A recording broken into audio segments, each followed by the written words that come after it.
15,000 दिले असले तर मी 15 लाख देईन, भास्कर जाधव यांनी असं वक्तव्य केलंय। भराडी देवीच्या मंदिरामध्ये नारायण राणेंनी शपथ घेऊन सांगावं। लोकशाहीच्या विशेष मुलाखतीमध्ये जाधवांनी राणेंना थेट आव्हान दिलेलं आहे। नारायण राणे यांनी 15 लाख दिल्याचं वक्तव्य केलं होतं, त्यावरती जाधवांनी प्रतिक्रिया दिली आहे। एकदा 10 लाख दिले आणि एकदा 5 लाख दिले, हा तुमचा प्रश्न बरोबर आहे ना? हो, त्याची क्लिप ऑडिओ खूप, त्याची व्हिडिओ खूप व्हायरल झाला तो सध्या।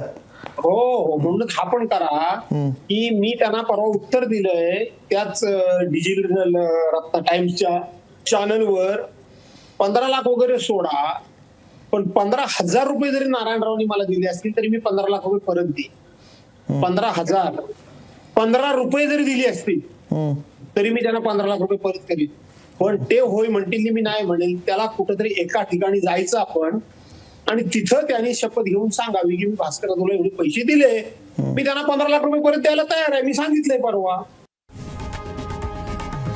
लोकशाही मराठी ऐका, पहा, जागरूक रहा।